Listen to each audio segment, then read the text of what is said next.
Dante's Boxing Nation, Dante's Cooking Nation. We are out here.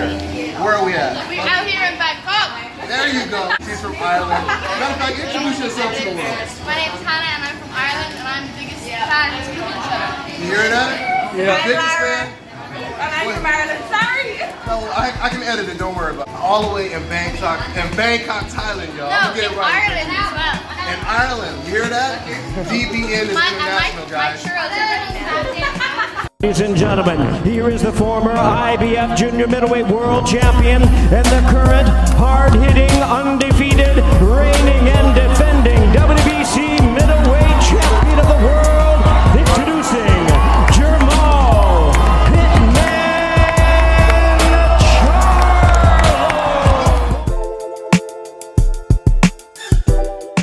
Charlo. Dante's Boxing Nation, what's going on, guys? So there's been a lot of rumors on who Canelo Alvarez is facing next. Of course, originally, Canelo and his trainer, they were targeting Makabu. And I believe because there's been so much backlash, they had to kind of back away from that fight. Now, there's still a possibility Canelo may still end up fighting Makabu, but it would be considered the biggest cherry pick of all time, especially when you consider Canelo's stature, when you consider the fact that he's in his prime and he has tons of fighters that the world wants him to fight. I'm talking about real opponents.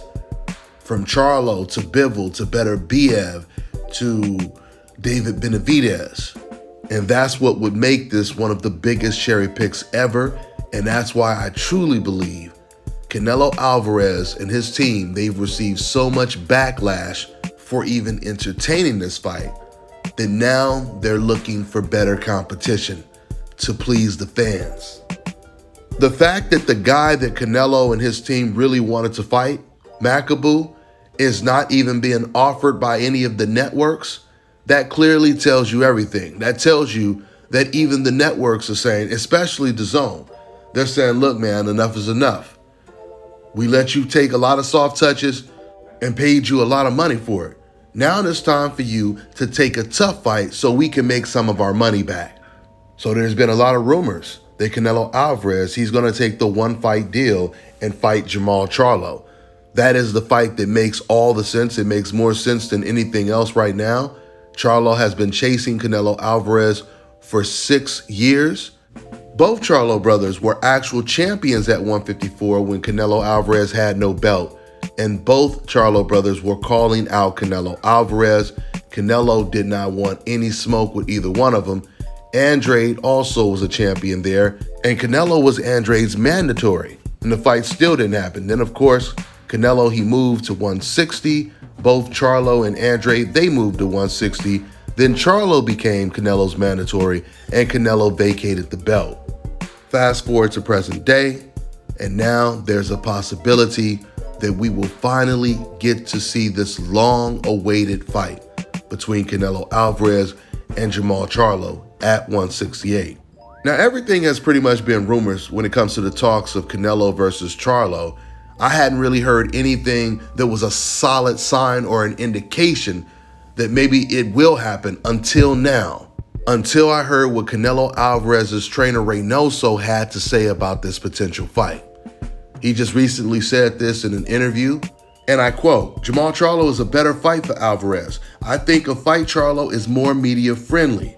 Charlo is a fighter that sells more, a fighter that more people follow, and because of that, it's a more attractive fight. Canelo is at the level where he can fight with anyone. I think the difference will be the weight, and we have to be careful with that.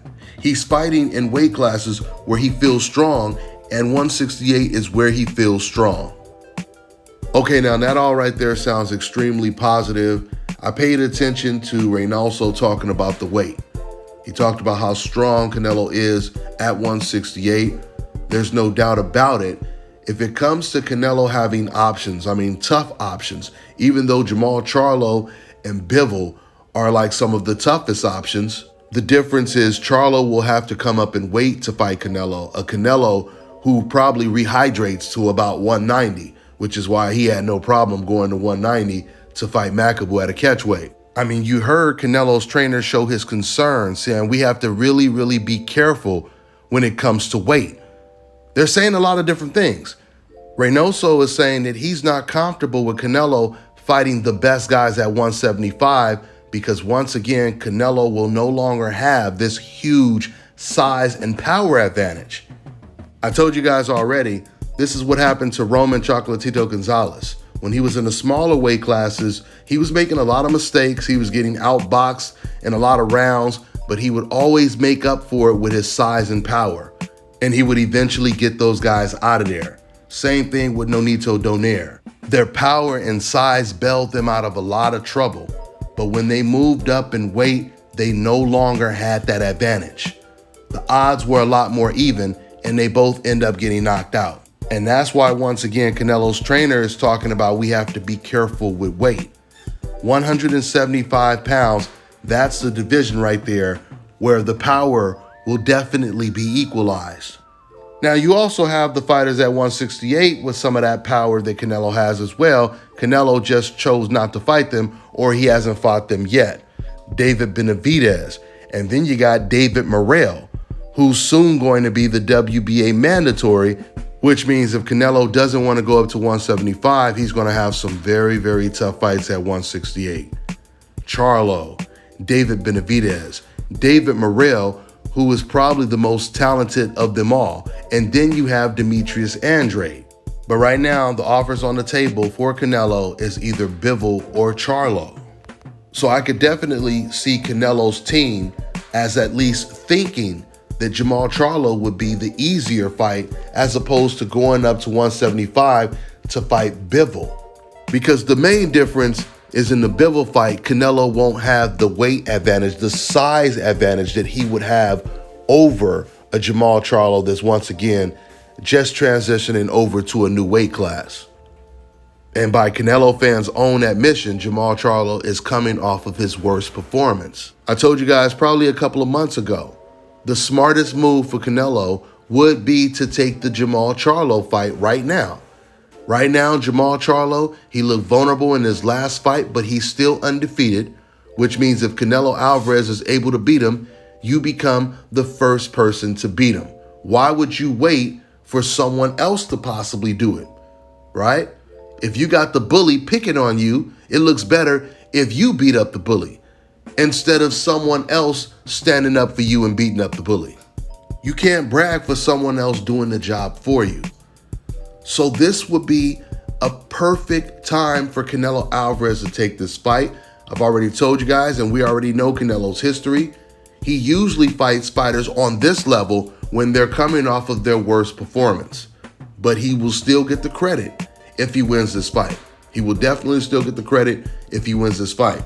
Speaking of credit, I've seen a couple times, maybe about 3 or 4 times, I've seen the comment over a couple of weeks where fans have said, what are you going to say if Canelo beats Charlo? And to answer the question, I'm going to say the same thing I've been saying. I've been telling you guys that this is a 50-50 fight. I've been telling you guys, regardless of who wins, I want to see this fight as a real boxing fan, because when you're a real boxing fan, you want to know who the best is, regardless of who you are rooting for. Of course, I'm going to be rooting for my country.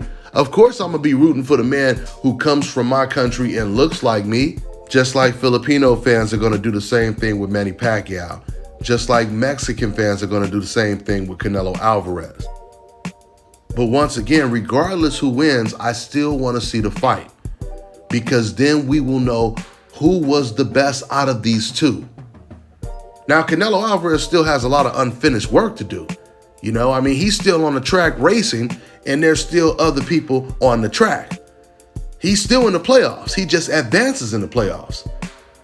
This doesn't make him pound for pound #1, the best fighter in the world, and he doesn't just walk off retiring. I mean, he could if he wanted to, but there's still a whole lot of unanswered questions, even if he were to hypothetically get past Jermall Charlo. Something else you Canelo fans have to realize, because you guys contradict yourself. You cannot have it both ways. You've been calling Charlo a bum. He hasn't fought anyone. Look at his last performance. And now all of a sudden you want to say, well, what are you going to say when Canelo beats him? Now you're trying to imply that Canelo Alvarez is actually beating a dangerous fighter. He's a good fighter. He should get credit for it, is what you're saying now. How come you weren't saying this all along? How come you weren't just saying, that Jermall Charlo is a dangerous fighter, man. I see why he hasn't fought him yet.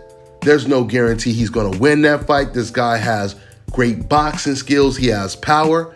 After all, this is what Reynoso, trainer, this is what the trainer, Canelo's trainer, said. These are the things that he said about Jermall Charlo over a year ago. So he was being honest.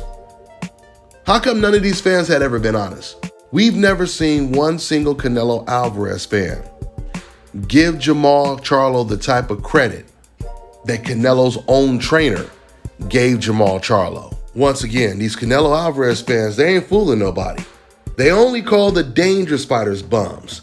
I have yet to see one comment of Canelo fans calling Makabu, Yildirim, Rocky Fielding, or any of the C-level white European champions that Canelo beat at 168. They never called any of those guys bums. But now if the fight happens, they want to give Canelo Alvarez the credit for beating Charlo, but not necessarily giving Charlo the credit he deserves. It's just this is the only way they can spin it, right? But asking the question, what are you going to say if Canelo beats Charlo? It just proved that all those years they've been calling them bums and this and that, they knew deep down how dangerous he was. And they were praying that Canelo wouldn't take the fight. But now Canelo Alvarez is going to be in a position where he may have some advantages. Once again, we've seen how Jermall Charlo looked in his last performance. So there's no doubt that would definitely give Canelo Alvarez and fans more confidence that he has a chance of winning this fight. I've already told you it's a 50-50 fight. This is what it's really going to come down to. It's going to come down to how comfortable is Jermall going to be when he moves up to a higher weight class, 168, number one. And number two is that last performance. Was it just a bad performance? Or is Jermall Charlo starting to fade? Well, I'll tell you this. If the same Jermall Charlo that showed up and fought Darren Yevchenko shows up, then Canelo, he's going to be in the fight of his life. And it's going to be somewhat of an uphill battle for him. By the way, I told you guys in my last video, when it comes to Bivol beats Canelo hands down. And I said when it came to Jermall Charlo, it's more of a 50-50 fight. And I explained why I seen it that way. Not to say that Bivol is so much better than Jermall Charlo, but the fact that Bivol is going to be at 175. He's going to be fighting with that technical style at such a heavy weight where Canelo is not going to go in there with some massive weight advantage, something that he's used to, or just the size advantage that he's going to have over Jermall Charlo. Something else Reynoso said in that interview that caught my attention. He said Canelo's in a position right now where he can fight anyone. And he's right, he can fight anyone, which is the exact reason why you're supposed to take advantage of that position and put the best names on your resume. It's like that's like someone taking you on a shopping spree, saying you could get whatever you want, and you going in there and getting the cheapest stuff that's on sale. If you truly believe you're the best fighter in the world, because you have the power to pick and choose, then you should be choosing the best fighters available. If you have the confidence of being the best fighter in the world, and it should be consistent, not every 4 years. It should be on a consistent basis, because this is what the fighters in the past have done that were considered pound for pound the best fighter in the world, undisputed pound for pound champions. So one more time, if Canelo beats Jermall Charlo, then it's a big win for Canelo, especially if it's with no controversy, because you also have to remember all of Canelo's big names on his resume, all of those fights, either he lost them or he won in controversy. Who are the biggest names on his resume? Floyd Mayweather, Lara, and Gennady Golovkin, right? So if you think about it, Canelo's biggest win with no controversy would most likely be over Caleb Smith or Caleb Plant. So if he were to beat Charlo, it would be the biggest win of his career if it didn't end in controversy, if it didn't turn out to be some huge robbery. It would be the biggest win of Canelo Alvarez's career. He would move up on the pound for pound list, but he still wouldn't be number one. You guys got to remember, Teofimo Lopez, he beat Vasyl Lomachenko. And many people didn't even have him on the list after he beat Lomachenko. They certainly didn't have him close to number one, right? Because there's still a whole lot of other fighters that T.O. needed to go out there and fight in his division. Canelo's in the same situation. So if T.O. didn't become number one for beating Vasyl Lomachenko, how would Canelo Alvarez become number one for beating Jermall Charlo, a fighter who no one even has ranked on the pound-for-pound list? And that's not Jermall's fault. That's just because fighters like Canelo and Gennady Golovkin and Jaime Munguia have ducked him. But the walls are closing in on Canelo, like I've always told you guys.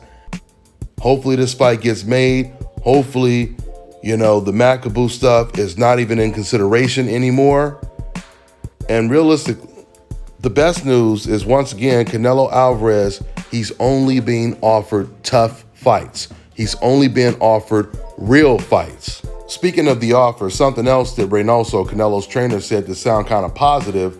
He said this, quote, "We are going to be working with the promoter that has the best fighters and the best fights for us. Let's see who we can have a good fight with." That's all I got for now, guys. I'm on to the next one.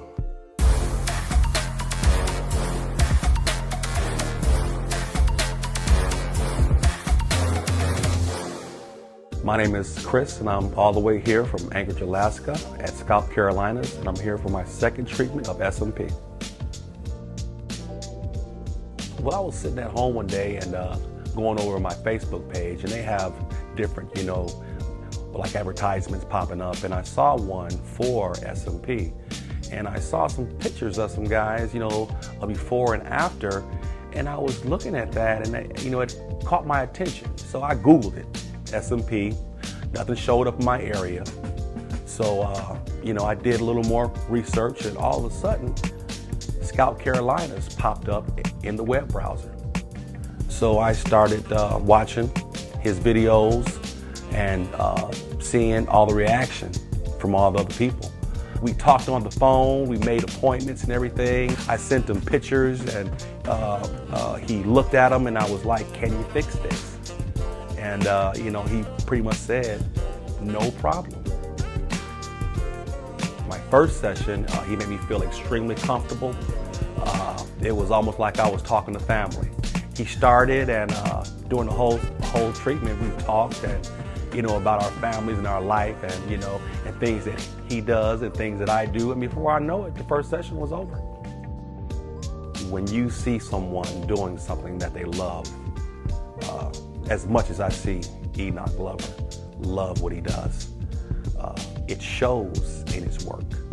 I wouldn't point anyone in any other direction but here to North Carolina, Scalp Carolinas, to get this done.